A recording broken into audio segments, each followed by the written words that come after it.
Good morning and again welcome back to my YouTube channel. আজকে হচ্ছে অগ্রহায়ণ মাসের last রবিবার, আর আজকে আমাদের বাড়িতে ইতু পুজোর ঘট বিসর্জন। তো আজকের ব্লগটা খুবই সুন্দর হতে চলেছে।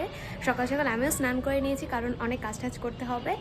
তো কি হবে কি হবে না সব কিছুই তোমরা ব্লগে দেখতে পারবে, তো স্কিপ না করে ব্লগটা দেখতে থাকো। আশা করছি তোমাদেরও ব্লগটা দেখতে খুব ভালো লাগবে। তো চলো ব্লগটা শুরু করি। আমি বসে গেছি নারকেল কোড়াতে। আমি না ঠিক নারকেল কোড়াতে অতটাও বেশি এক্সপার্ট নই, কিন্তু আজকে আমি বেশ দেখলাম অনেকটাই ভালো পেরেছি। মানে মা ঠাম্মা সবাই বলছিল যে হ্যাঁ আমি ভালোই পেরেছি। আর এদিকে পি বানাচ্ছে কাঁচি পোড়া পিঠে। আমাদের লাস্টের দিন পিঠে টিঠে করতে হয়, তো এদিকে পি কাঁচি পোড়া পিঠে বানাচ্ছে, আর ওইদিকে রান্না হচ্ছে হেলাদোলা পিঠে।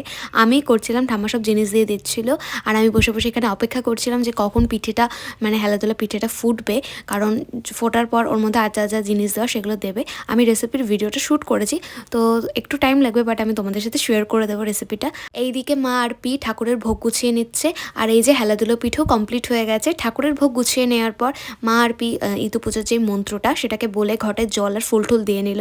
আমি জাস্ট ভাবছি দিন জলের মতো যায়, মানে এই ইতু পুজো শুরু হলো আর দেখতে দেখতে 1 মাসও হয়ে গেল।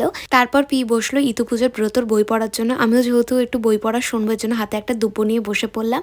তারপর ঠাম্মা প্রদীপ দেখিয়ে নিল ঠাকুরকে, আর এখন আমার মা আমাকে পায়ে একটু আলতা পরিয়ে দিচ্ছে। মায়ের পড়া দেখলে আমারও একটু পড়তে ইচ্ছা করে। আমাদের পুজো করা হয়ে গেছে, সব কিছু তো তোমরা দেখলে। একটার মধ্যে পুরো পুজো কমপ্লিট হয়ে গেছে, কিন্তু এত তাড়াতাড়ি ঘট বিসর্জন দিতে যাবে না, ওই 3টে সাড়ে 3টের দিকে নদীতে যাবে, তখন আবার তোমরা সব কিছু দেখতে পারবে। এখন আমি একটু এসছি ছাদে, একটু ভিডিও করব, আর এমনিও শীতের রোদটা গায়ে লাগলে খুবই ভালো লাগে।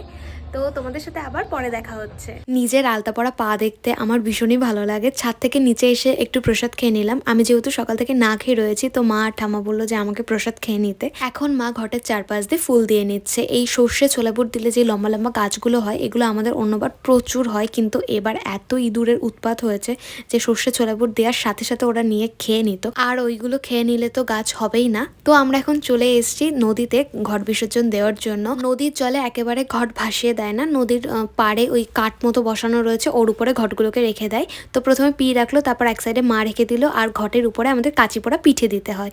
তারপর চলে আসলাম বাড়িতে, আর বাড়ি এসে এখানে মা বসিয়ে দিয়েছে ফেনা ভাত। আজকে আমাদের ফেনা ভাত খেতে হয়, গরম গরম ফেনা ভাত, আলু সেদ্ধ মাখা আর ঘি, ব্যাস আর কি লাগে। তো এখন সবাই মিলে আমরা খেয়ে নেব।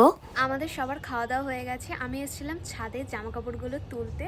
তো আজকের ব্লগটা আমি এখানেই এন্ড করছি। তোমাদের ব্লগটা কেমন লাগলো অবশ্যই কমেন্ট করে জানিও। ভালো লেগে থাকলে লাইক করো, অনেক অনেক শেয়ার করো, আর চ্যানেলটিকে সাবস্ক্রাইব করে দিও। দেখা হবে তোমাদের সাথে অন্য কোনো ব্লগে। ততক্ষণ তোমরা ভালো থেকো, সুস্থ থেকো, টাটা।